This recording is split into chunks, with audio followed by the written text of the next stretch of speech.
El universo mágico constituye una manera de posicionarse frente a la realidad y tal vez modificarla.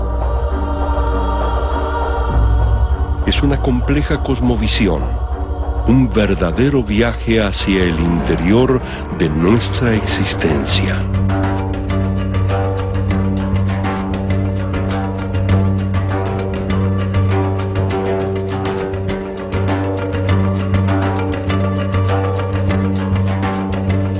Magia.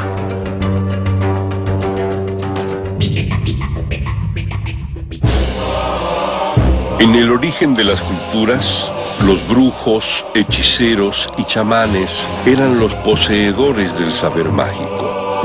Muchos pueblos incorporaron estos saberes a sus ritos y creencias, transformándolos.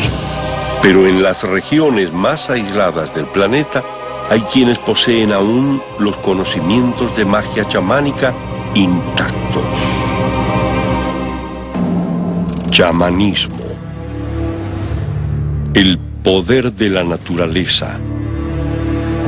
Bueno, yo tengo un respeto profundo por los chamanes, porque hay algo que yo rescaté de ellos que es que son verdaderos. Yo, en este momento de mi vida, muy pretenciosamente, lo único que quiero es que lo que sea verdadero, no perfecto. Cosa que nos falta. O sea, la gente quiere soluciones rápidas, la gente quiere, sobre todo con esta nueva era, donde todos hacemos todo rápido y si haces esto lográs aquello. Y es mentira. O sea, yo creo que puedo decirlo porque yo venía de 30 años de práctica mágica, desde umbanda, quimbanda, budismo, todo lo que vos quieras. Lo probé, lo encontré y no me sirvió. Pero no era que no me servían ellos. Yo estaba perdida. Entonces, si nosotros, cuando estamos perdidos en un bosque, dicen los chamanes, no te quedas quieto, no te encuentra nadie. Entonces yo me detuve, esperé la muerte y dije, acá me quedo.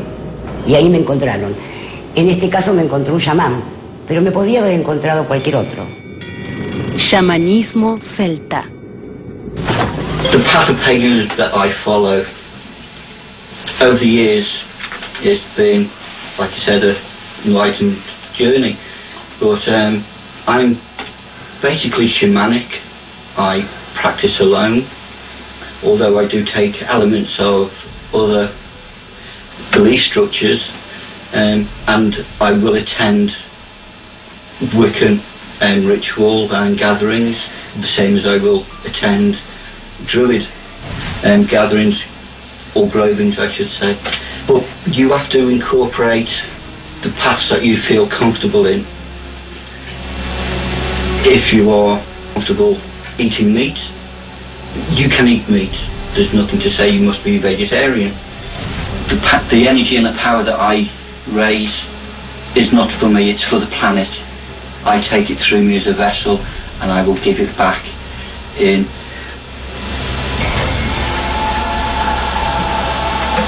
I can't explain. It's a vibration, it's a feeling, it's an aura, it's something that's generated within you that you release slowly and for good of our planet. And to raise energy you must, I use drum, dance and sound, not necessarily singing. You don't have to vocalize, you can just make wild noises as a shamanic. You leave your body and you enter the other realms and you get in contact with your ancestors or your spirit guides, and it's a peaceful, wonderful place to go. And you achieve this through dance, meditation, or just sitting in a field and taking in the ambience and the views and being one with nature. This is what shamanism is really, for me, about. It's being close with Mother Earth that gives us everything without the Mother Earth, without the planet, we wouldn't be here, and nobody else would. Los chamanes sostienen que todo lo que existe sobre la Tierra, plantas, animales, ríos, montañas, bosques, tienen su propia alma, su propia vida. El chamanismo nos propone reconectarnos con estos antiguos conocimientos, con el espíritu de la Madre Tierra. No hay diferencia entre un chamán y un mago o un brujo. El chamán, como un hombre de conocimiento, es aquel que tiene conocimiento de la muerte. Sabe que se va a morir. Sabe que hoy es el último día y vive de esa manera. Yo cuando me encontré con Mario del Valle, estaba en un estado muy mal y por sincronía con la vida me encontré con este chamán y en realidad ese hombre lo primero que me enfrentó fue con la muerte, que ya la tenía cerca aparte, ¿no? Física, emocional, espiritual. Y en realidad no me ayudó a resolver ese momento, me ayudó a resolver mi vida. Porque yo no me había perdido en ese momento donde supuestamente estaba todo mal. Yo me había perdido mucho tiempo atrás, muchísimos años atrás. Te diría que desde el comienzo.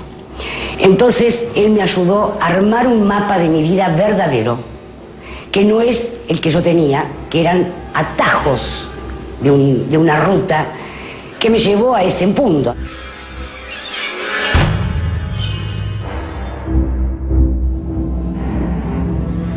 Etapas de un ritual. Todo ritual implica una serie de pasos, un orden esencial. Es importante conocer estos pasos y seguirlos rigurosamente. Esto nos ayudará a conseguir una mayor concentración y conexión con nuestra fuerza interior.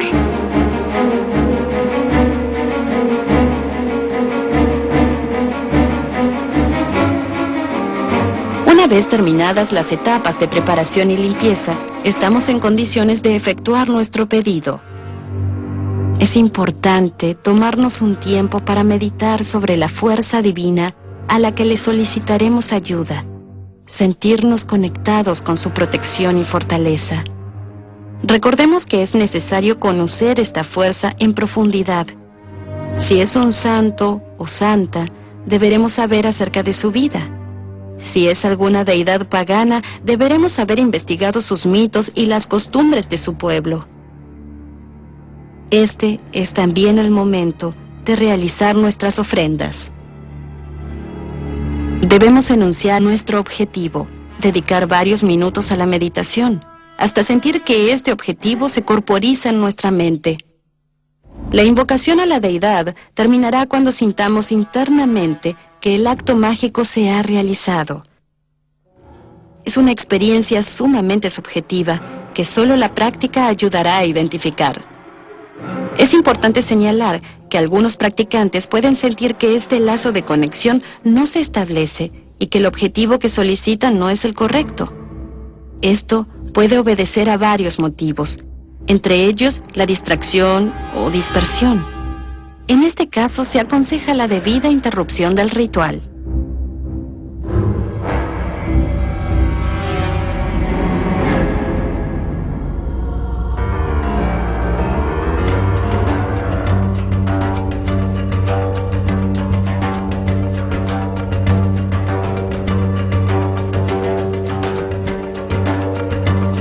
Magia. Magia.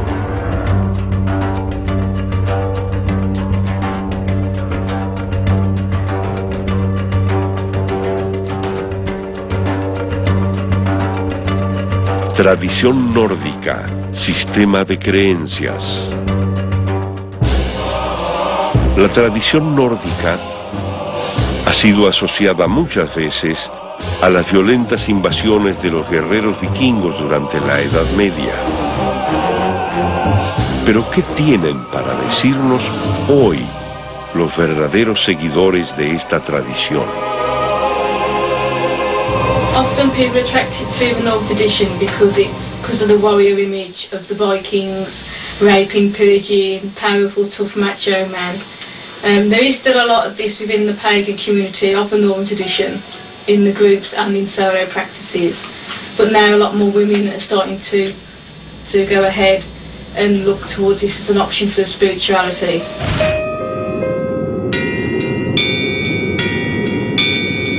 Women have been put off in the past for Northern tradition because of this boys drinking clubs image that it's been given, as well as the extremist connection sometimes to right-wing Nazi neo parties, but also give it a bad image. But this is slowly changing, like I said. Again, there's more literature available for people to read worldwide. Several authors, and female good authors, that explain about the magical side as well as the ritualistic side. Magically, it's not a requirement of following a Northern tradition. It's an extra that someone can do personally on their own back, basically. I personally do practice magic, but not every day, so we're not actually casting spells every day for mundane reasons. It's mainly when there's a need, or within yourself, your own life, or within the community life. There's often a misconception as well regarding most pagan practices that we're all witches. Witches are depicted as old women, haggard, but that image is mainly from the wise woman image of the past, which Christianity has demonised. The main deities I personally deal with or use magically are Odin, Freya, and Thor, and Loki, and Ea. Ea is a lesser known goddess, who is to do with healing and magical side for women's powers and the moon. The sun and the moon in the Northern tradition is often very confusing if somebody's explored Wicca first, because they're seen as male and female. However, in the Northern tradition, it's the opposite. The sun is female and the moon is male, which a lot of people in the pagan world find hard to understand. But I'd say this is the main difference between Northern tradition and Wicca, which is the newer pagan movement, which most people have heard of. And it's established in the 50s originally. A lot of people are confused with Wicca, that it is an ancient practice. It's not, it's fairly modern. Modern paganism needs to adapt, just as orthodox religions need to in this modern time. We use the historical reference as a benchmark and we build on that.